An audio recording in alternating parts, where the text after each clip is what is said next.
नमस्कार दोस्तों, मैं Vivek Tiwari, motivational speaker and teacher. Welcome करता हूं आपका अपने यूट्यूब चैनल में मिस्टर बीकेटी में। चलिए, आज का वीडियो हमारा भारत देश के सारे अभिभावकों और उनके बच्चों के लिए है। कृपया ये वीडियो जरूर देखें। चलिए शुरू करते हैं।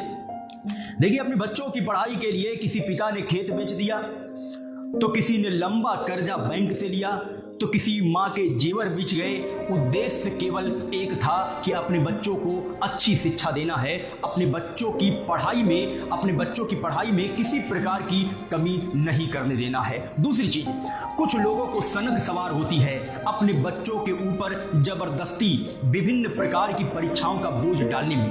अगर उनका बच्चा कहीं बाहर पढ़ने गया है, अगर पड़ोसी का बच्चा कहीं बाहर पढ़ने गया है, तो उनको सनक है कि सब कुछ बिक जाए, लेकिन उनका बच्चा भी बाहर पढ़ने जाएगा। उनको अपने बच्चे से नहीं पूछना है कि उसकी क्षमता क्या है, बस प्रतिस्पर्धा और होड़ लगी है कि वो गया है तो मेरा भी बच्चा जाएगा।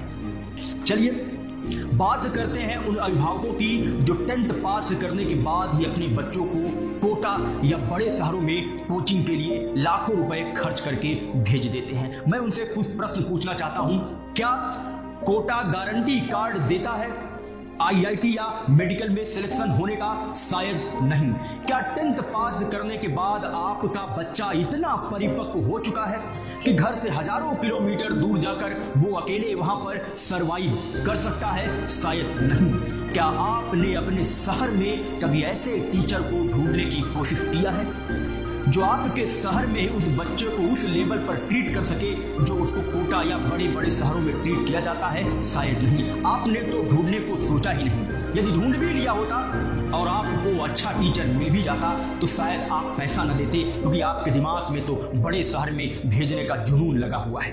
उस जुनून को आप कम नहीं करना चाहते हैं, क्योंकि अगर बड़े शहर में नहीं भेजेंगे तो कहीं पड़ोसी ये न कह दे कि इनका बच्चा तो यही छोटे शहर में रह गया, मैंने अपने बच्चे को बड़े शहर में भेज दिया है। आइए कुछ आंकड़ों के साथ फिर से अपनी बात पर आते हैं। देखिए, अलग अलग जगह गूगल से बच्चों से पूछने के बाद एक डेटा मेरे पास आया है कि प्रतिवर्ष लगभग 6 से 7 लाख बच्चे कोटा में कोचिंग करने के लिए विभिन्न शहरों से जाते हैं। उस शिक्षा के मंदिर में लगभग 6 से 7 लाख बच्चे प्रतिवर्ष कोचिंग के लिए पहुंचते हैं। अच्छा, इंजीनियरिंग में सीटें लगभग 50,000 पूरे भारत देश में, जेई और एडवांस और मेंस को मिलाकर, और मेडिकल में नीट को देखें तो 75,000 सीटें पूरे देश में है। कुल मिलाकर 1,25,000 सीटें पूरे भारत देश में डॉक्टर्स और इंजीनियर की हैं। अगर सिलेक्शन रेशियो की बात करें तो 75,000 नीट की सीट में से अगर मैं मैक्सिमम देखूं तो 40,000 बच्चे सपोज करो कि कोटा से सिलेक्ट हो जाते हैं। मैं इस आंकड़े को काफी बढ़ा चढ़ा के बता रहा हूं। 40,000 बच्चों का कतई सिलेक्शन नहीं होता है कोटा से। फिर भी मान लीजिए कि 75,000 में 40,000 बच्चों का सिलेक्शन हो गया कोटा से, और 50,000 आईआईटी के बच्चों में से भी 30,000 बच्चों का सिलेक्शन हो गया कोटा से। टोटल स्टूडेंट हो गए 70,000 जिनका सिलेक्शन हुआ।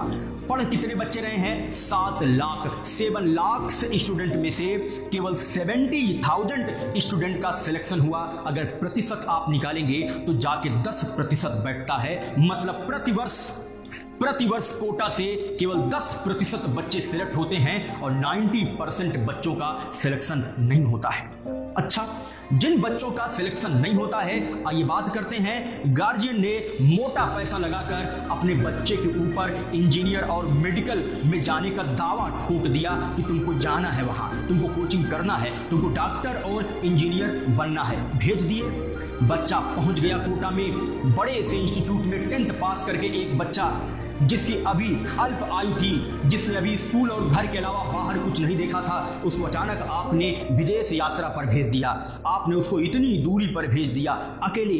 अब वो हजारों की भीड़ में कोचिंग पे बैठा बच्चा अपने आप को कहीं खोता हुआ दिखाई पड़ता है। वो गुमसुम सा लगता है। मैं उन 90% लोगों की बात कर रहा हूं, वो गुमसुम से दिखाई पड़ते, क्योंकि हर आदमी किताबी कीड़ा नहीं होता। तो वो बच्चा अपने आप को अकेला महसूस करेगा। तुरंत जाने के बाद उसको अपने घर की याद कुछ दिन तक सताएगी। धीरे धीरे माहौल में ढलने की कोशिश करेगा।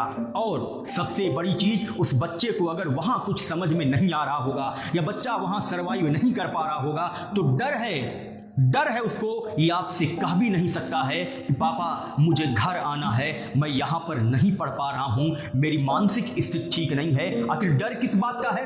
डर उसको आपसे स्वयं है, उसको डर अपने माँ बाप से खुद का डर है, माँ बाप का ही डर है। किस बात का डर है? रोज शाम को घर से फोन आता है, बेटा क्या हालचाल है, इस बार तुमको IIT में सिलेक्शन लेना है, इस बार तुमको मेडिकल में सिलेक्शन लेना है। सारे रिश्तेदारों का प्रेशर होता है कि इनका बच्चा कोटा पहुंच गया है, इस बार उसको सिलेक्शन लेना है। और बच्चा भी सोचता है कि शायद अगर मैं सिलेक्ट नहीं हुआ तो उपहास का पात्र बनूंगा। घर वालों को क्या करना है? भेज दिया कोटा। बच्चा धीरे धीरे तनाव में आता जाता है कि मुझे बात नहीं समझ में आ रही है यहाँ की, मेरा बेसिक कंसेप्ट कमजोर है, मैं सीट नहीं सॉल्व कर पा रहा हूं, मैं सरवाइव नहीं कर पा रहा हूं, मैं रह नहीं पा रहा हूं। लेकिन आपने बच्चे के पीछे इतना पैसा खर्च कर दिया है कि वो उस पैसे को और आपकी लगन को और जो आपने उससे उम्मीदें पाल रखी हैं, उस उम्मीदों के डर के मारा वो बच्चा आपसे स्पष्ट नहीं कह पा रहा है और धीरे धीरे तनाव में चलता जा रहा है। इसी तनाव में जाने के कारण ढेर सारे बच्चों ने सुसाइड कर लिया, मजबूर हो गए। और बोलिए उनका कारण वहां के अध्यापक और बच्चे नहीं बने, कारण बने माँ बाप और वो रिश्तेदार जिन्होंने थोप दिया उनके ऊपर कि तुमको डॉक्टर और इंजीनियर बनना है। हाँ, सुसाइड करने का कारण क्या था वो आपसे कह भी नहीं सकते और पीछे भी नहीं हट सकते, लेकिन वास्तविकता से तो वो बच्चा खुद परिचित है कि शायद मैं नहीं कर पाऊंगा। लेकिन आपने तो लंबी उम्मीद ठान ली है, उसको यहाँ बुलाना ही नहीं है, बार बार सिलेक्शन की जिद करते जा रहे हैं। बच्चा खुद जानता है कि मेरे अंदर कितनी क्षमता है और मुझको यहाँ पर भेज दिया गया। तो अभिभावकों, भारत देश के सभी माँ बाप, मैं आपसे यह कहना चाहता हूं कि 10th पास होने के बाद अपने बच्चे की एक बार काउंसलिंग करिए। पैसा देना बड़ी बात नहीं है, कम से कम उसके साथ आधे घंटे बैठो कि बेटा मैं तुमको बाहर भेजना चाहता हूं, तुम्हारी मानसिक स्थिति क्या है, तुम्हारी पकड़ सब्जेक्ट पर कितनी है। हाँ, अगर आप काउंसलिंग नहीं कर सकते हैं तो अपने शहर के किसी अच्छे टीचर को बुलाकर उसकी काउंसलिंग करवाइए। आप उसके ऊपर कोटा या बड़ी बड़ी जगहों जाने का थोपिए नहीं कि तुमको जाना है, उसके ऊपर आप भार मत रखिए, नहीं वो टूट जाएगा। आप उस पर विश्वास रखिए, आप उस पर विश्वास करिए। निश्चित रूप से वो बच्चा, ये कोई जरूरी नहीं है कि बड़े बड़े यूनिवर्सिटी और बड़ी बड़ी जगह पढ़ने वाले लोग ही IAS PCS या डॉक्टर इंजीनियर होते हैं। छोटे छोटे शहरों से पढ़कर भी लोग डॉक्टर इंजीनियर होते हैं। मैंने क्या बोला, मेरी बात को ध्यान दीजिएगा। 10% student, only 10% are selected in JEE mains and NEETs from Kota. तो 10% लोगों का सिलेक्शन ही वहां से होता है। कम से कम 100 कोचिंग है, अगर प्रत्येक कोचिंग के सिलेक्शन की बात की जाए तो 1% सिलेक्शन रेशियो है, एक कोचिंग से 1% लोगों का सिलेक्शन होता है। लेकिन आप तो दिखावे के पीछे परेशान हैं, आप तो प्रतिस्पर्धा के पीछे परेशान हैं कि मुझे भेजना है तो भेजना है। अखबार के फ्रंट पेज पर आपने देखा, आपको एक सीख दूं, दिमाग लगाइए, कभी किसी पेपर के फ्रंट पेज पर देखिए किसी बड़ी कोचिंग का एडवर्टीजमेंट निकला हो, उसमें AIR 1 ऑल इंडिया रैंक 1 2 17 18 लिखा रहता है और नीचे 20-25 बच्चों का और नाम रहता है। मैं कहता हूं कि अगर एक कोचिंग में 2 लाख बच्चे पढ़ रहे हैं और अगर वहां से 10,000 बच्चे सिलेक्ट होते हैं तो पेपर में केवल 30-40 बच्चों का नाम आपने क्यों दिया है? खरीद लीजिए पूरा पेपर और पूरे पेपर में सारे बच्चों का नाम आप निकलवाइए। नहीं, दरअसल सिलेक्शन रेशियो केवल 1% है प्रत्येक कोचिंग का, हकीकत तो केवल यही है। और दूसरी चीज, ये जो रैंक का फंडा है, इसमें बड़ा गेम चलता है बड़ी बड़ी कोचिंगों में। एक लड़का ऑल इंडिया रैंक 1 पाता है तो उसका पोस्टर कई कोचिंग वाले लगवाते हैं, बच्चे से मिलकर मोटी रकम देकर उससे बोलते हैं कि तुम यही बोल देना कि तुम मेरी कोचिंग में ऑनलाइन प्रोग्राम ज्वाइन किए थे या तुमने मेरी कोचिंग का टेस्ट सीरीज ज्वाइन किया था। लड़का किसी कोचिंग में पढ़ता है, नाम ढेर सारे पेपरों में उसका निकलता है, लेकिन छोटे छोटे शहरों में रहने वाले लोग तो शायद अनभिज्ञ हैं। तो अभिभावकों, आज मैं आपसे बताना चाहता हूं कि बच्चे के ऊपर उसकी मानसिक स्थिति को समझकर ही उसको आप कहीं बाहर भेजिए। अभी छोटा है, मासूम है बच्चा आपका, कुछ जानता नहीं है। अपने शौक के आगे अपने बच्चे को अपने से अलग मत करिए। क्या आप आप अपने बच्चे को इंजीनियर डॉक्टर बनाना चाहते हैं या अपने बच्चे की जिंदगी से खेलना चाहते हैं। शायद इस इंजीनियर और डॉक्टर बनाने की होड़ में आपका बच्चा आपसे बिछड़ न जाए, आपका बच्चा आपसे खो न जाए, आपको अपने बच्चे से हाथ न धोना पड़े। इसलिए उसकी पूरी काउंसलिंग करके सब कुछ जानकर कि किस लेवल का है, आप उस बच्चे के साथ ऐसा ट्रीटमेंट करिए। ध्यान दीजिए, अपने बच्चे पर विश्वास रखिए। वो कमजोर नहीं है, लेकिन हाँ, समय आने पर ही उसको सही रास्ते पर भेजिए। आपका बच्चा निश्चित रूप से आपकी उम्मीदों पर खरा उतरेगा, निश्चित रूप से ही वो आपके शौर्य को, निश्चित रूप से ही वो आपकी उम्मीदों से बढ़कर काम करेगा, आपका नाम रोशन करेगा। लेकिन वक्त तो आने दो,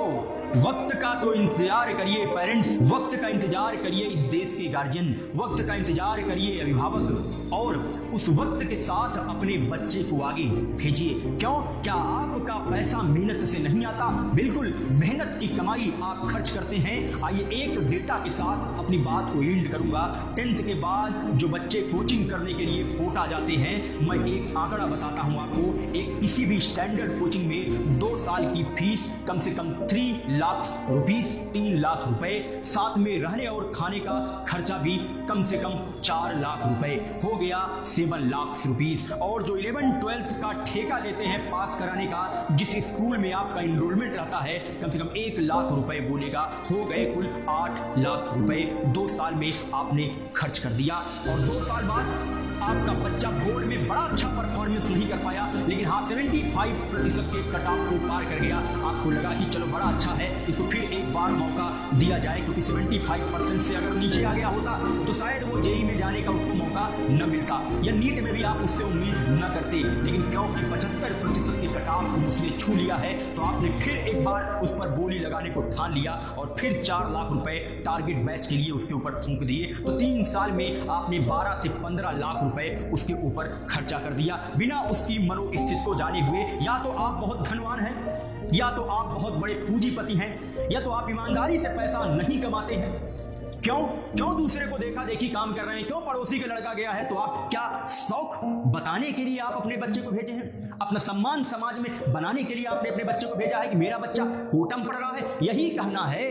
यही कहना है तो कुछ और करा दीजिए। अगर इतना कहने के लिए आप अपने बच्चे से हाथ धोना चाहते हैं तो शायद मैं इसको बहुत शर्मनाक मानता हूं। आपको ये नहीं करना चाहिए। बच्चे की प्रॉपर काउंसलिंग करिए, उसके साथ बैठिए, अच्छे लोगों के संपर्क में लाइए, अच्छे टीचरों को ढूंढिए और देखिए कि वो किस लेवल का है। देन उसको दुनिया के किसी कोने में भेजिए, लेकिन काउंसलिंग कर भेजिए। क्यों अपने बच्चे को आप तनाव में और डिप्रेशन में झोंकना चाहते हैं? प्लीज गार्जियंस, आपसे रिक्वेस्ट है और मैं उम्मीद करता हूं इस वीडियो के माध्यम से कि शायद आपको कुछ हकीकत जरूर पता लगी होगी। और कृपया अपने बच्चे को अपने नजदीक रखिए, अपने गार्जियनशिप में रखिए। इतना दूर समय से पहले ही ना कर दीजिए कि शायद वो अपने मनोबल को तोड़ दे और जिंदगी में उसका मनोबल कभी ना उठ पाए। तो यदि आज के वीडियो से आपको कुछ शिक्षा मिली हो तो जरूर मेरे चैनल को लाइक करिएगा, सब्सक्राइब करिएगा और शेयर करिएगा। Thank you for watching motivational video by mister VK.